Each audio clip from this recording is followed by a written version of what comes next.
17ನೇ ಶತಮಾನದ ಕೊನೆಯ ವಚನಕಾರರಾದ ಷಣ್ಮುಖ ಶಿವಿಗಳು ಅನುಷ್ಠಾನಗೈದ ಜೋಗಿಕೊಳ್ಳ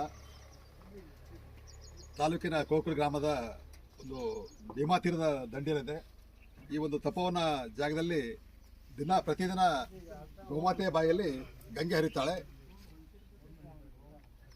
ಅನೇಕ ಶರಣರು ಆಗೋಗಿದ್ದಾರೆ. ಇವತ್ತು ಬಸವಣ್ಣವರು ಕ್ಷೇತ್ರ ಇದಾಗೆ ಇದು ಕೂಡ ಒಂದು ಪವಿತ್ರವಾದ ಕ್ಷೇತ್ರ ಇದೆ. ಭೀಮಾ ನದಿ ದಡದಲ್ಲಿ ಈ ಒಂದು ಕ್ಷೇತ್ರ ಎಂದೋ ಅಭಿವೃದ್ಧಿ ಆಗಬೇಕಾಗಿತ್ತು. ಇವತ್ತಿನವರೆಗೂ ಆಳಬಿದ್ದ ಕೊಂಪೆ ಅಂತಿದೆ. ಈ ಕ್ಷೇತ್ರ ಅಭಿವೃದ್ಧಿ ಮಾಡಬೇಕು. ಈ ಒಂದು ಷಣ್ಮುಖ ಶಿವಿಗಳು ಬರೆದಿರ್ತಕ್ಕಂಥ 770ಕ್ಕೂ ಹೆಚ್ಚು ವಚನಗಳನ್ನು ಉಳಿಸಬೇಕಾಗಿದೆ, ಬೆಳೆಸಬೇಕಾಗಿದೆ. ಈ ನಿಟ್ಟಿನಲ್ಲಿ ಕ್ಷೇತ್ರದ ಶಾಸಕರು ಮತ್ತು ಕಲ್ಯಾಣ ಕರ್ನಾಟಕ ಪ್ರದೇಶ ಅಭಿವೃದ್ಧಿ ಮಂಡಳಿ ಅಧ್ಯಕ್ಷರಂತ ಡಾಕ್ಟರ್ ಅಜಯ್ ಸಿಂಗ್ ಅವರು ಇತ್ತ ಗಮನ ಹರಿಸಿ ಅವ್ರು ಮನಸ್ಸು ಮಾಡಿದ್ರೆ ಈ ಒಂದು ಕ್ಷೇತ್ರ ಅಭಿವೃದ್ಧಿ ಪಡಿಸಲಿಕ್ಕೆ ದೊಡ್ಡ ಕೆಲಸ ಅಲ್ಲ. ಅವರು ಕೂಡ ಅಧಿಕಾರ ಇದೆ.